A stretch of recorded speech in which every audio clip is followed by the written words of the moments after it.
Good Monday morning. I'm still kind of getting this organized, but we can get started. Hope your weekend was good. I know mine was really good, and I hope that your week is awesome. So now looking into the book of Mark, it's a lot different from the book of Matthew. So Matthew is really, has a royal feel to it. This is, it talks about Jesus as being a descendant of David. He has a right to the throne. His kingdom's going to be established forever. But the book of Mark is completely different. Because another thing is that Jesus' role is not just to reign. His role as a man on earth, even though he had credentials, he couldn't just use those credentials to become to establish a new covenant. And I mentioned how in the last lesson how that authority is constrained under serving, and that's what the book of Mark is all about.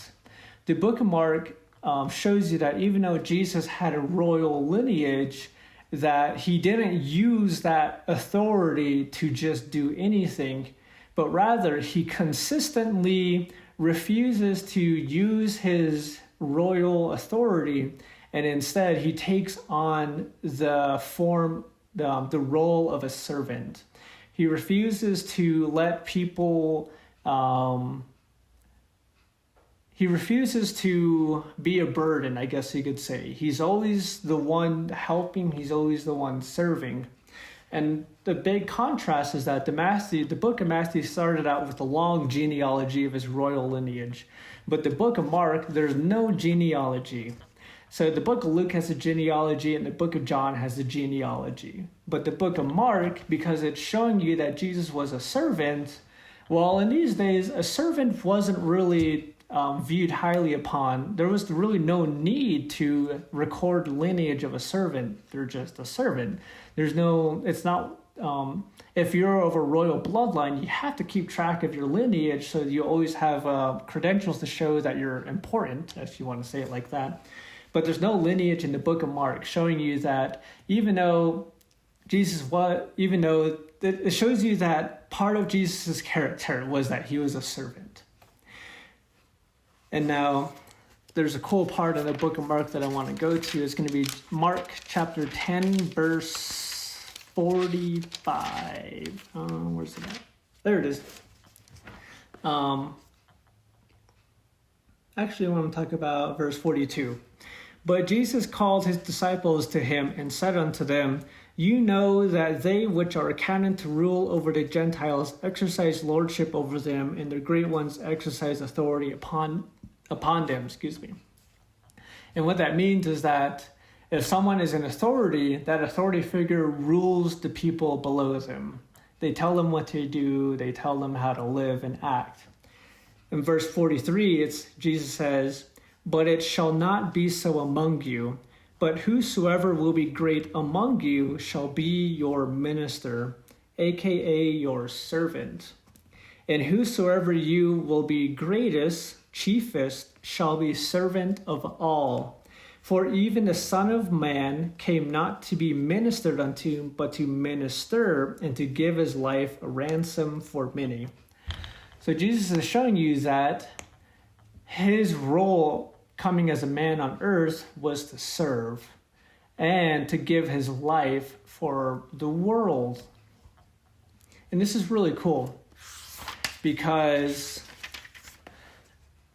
we've talked a lot about covenants and how you making Jesus Lord of your life is you entering into a covenant with him. And in the book of Matthew, one aspect of that covenant is that you can now use the name of Jesus, aka you can now use the authority Jesus had on heaven, earth, and under the earth. But Mark chapter 16, the very end of the book, we're going to see that it's constrained. That authority is constrained. Let's see. There we go. Verse 17. Or verse 15. And Jesus said to them, Go into all the world and preach the gospel to every creature. He that believeth and is baptized shall be saved, but he that believeth not shall be damned. And these signs shall follow them that believe. In my name they shall cast out devils, and they shall speak forth with new tongues. They shall take up serpents, and if they drink any deadly thing, it shall not hurt them. They shall lay hands on the sick, and they shall recover.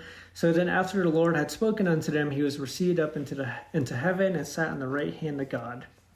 So what this is showing you is that for you to have access to this authority, you have to serve the same way Jesus served. That you have to go into all the world and preach the gospel, baptize people, heal the sick. And if you read the book of Matthew, you realize that Jesus served a lot. And that when Jesus served, we're not talking about I'll get to you tomorrow I got things to do today, so I'll help you tomorrow. But that Jesus as a servant, you'll see that whenever someone needs help in front of him, if they call out his name, he drops everything and goes straight to them. A great example of this is Jairus, his daughter, was dying, and so Jesus is on his way to heal Jairus' daughter. But along the way, a woman touches his garment and she gets healed. And Jesus stops everything to talk to this woman. And so if this was anyone else, they would say, I'm glad you got healed, but someone's daughter is dying and I have to help this daughter. But instead, Jesus stopped everything to talk to this woman and to utterly just change and transform her life.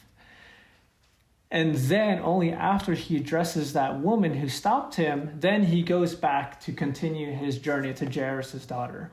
And Jairus' daughter dies, but Jesus heals her from the dead, which is pretty cool. Just to kind of show you how serving the people in front of you is what's most important, and that the condition of having the authority of Jesus is determinate upon how willing you are to serve all, to become a servant to all. If your mindset is to become ruler of all and to get to a point where you can tell people what to do, you're never going to reach anywhere near the full potential of having the power of God work in your life to heal the sick and cast out devils and everything.